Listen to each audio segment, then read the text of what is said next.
सत्यवान और सावित्री की कहानी। बहुत समय पहले मध्य देश में एक राजा राज करते थे।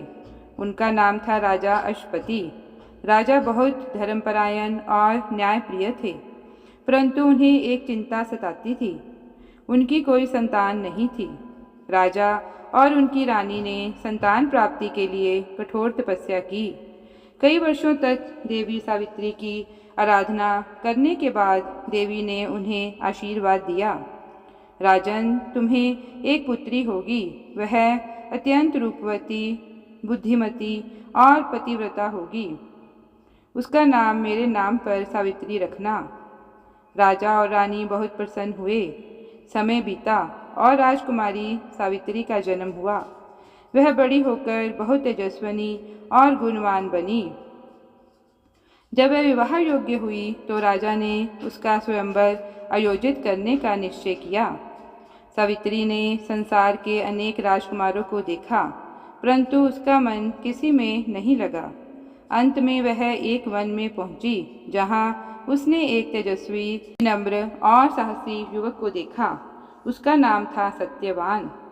सत्यवान वन में अपने माता पिता के साथ रहता था। उसके पिता झुंझसेन नामक एक अंधे राजा थे, जिन्होंने राज्य खोकर वनवास स्वीकार कर लिया था। सावित्री ने सत्यवान को देखकर मन ही मन निश्चय कर लिया कि वह ही उसका जीवन साथी होगा। जब सावित्री ने अपने पिता को बताया कि उसने सत्यवान को चुना है, तो राजा अश्वपति ने ऋषि नारद से सलाह ली। नारद जी ने ध्यान लगाकर कहा, राजन, सत्यवान रूप, गुण और धर्म और विद्या में सर्वश्रेष्ठ है, परंतु उसकी आयु बहुत अल्प है। वह केवल 1 वर्ष और जीवित रहेगा। यह सुनकर राजा चिंतित हुए और बोले, बेटी, किसी और को चुन ले, यह तो विधाता का लिखा है। पर सावित्री ने शांत भाव से कहा, पिताजी, एक बार जिसको मैंने अपना पति मान लिया, मेरे लिए वही जीवन है। मृत्यु भी मुझे उससे अलग नहीं कर सकती। राजा ने उसकी दृढ़ता देखकर विवाह की अनुमति दे दी। सावित्री ने सत्यवान से विवाह किया और अपने सास ससुर के साथ वन में रहने लगी।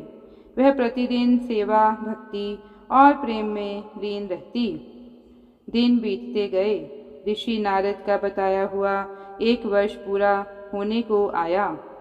सावित्री को याद था कि सत्यवान की मृत्यु का दिन निकट है। उसने 3 दिन पहले से उपवास शुरू कर दिया और ईश्वर से प्रार्थना करने लगी कि उसके पति का जीवन बढ़ जाए। यह दिन आया। वह दिन अमावस्या का था। सत्यवान लकड़ी काटने वन गया। सावित्री भी उनके साथ गई। थोड़ी देर बाद सत्यवान ने कहा, प्रिय, मुझे बहुत थकान लग रही है। मेरा सिर भारी हो रहा है। सावित्री ने उन्हें अपनी गोद में सिर रखकर आराम कराया। तभी सत्यवान की श्वास धीमी पड़ गई और यमराज प्रकट हुए।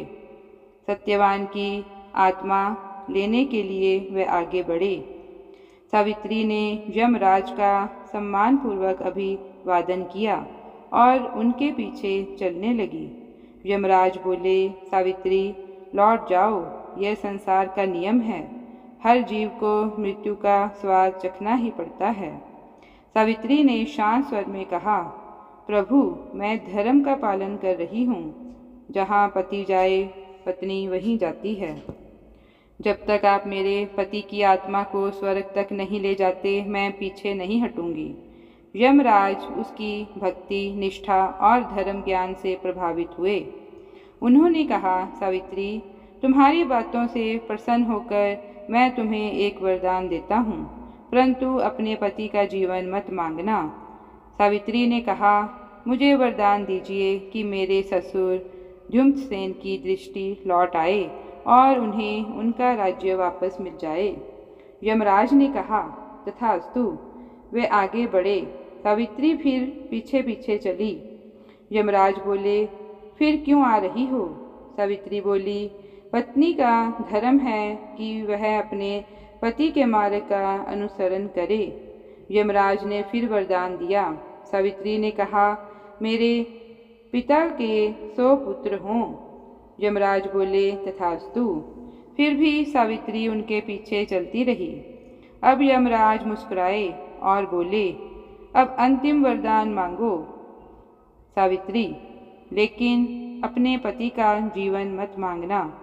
सावित्री ने बुद्धिमता से कहा, मुझे वरदान दीजिए कि मैं सत्यवान से 100 पुत्रों की माता बनूं।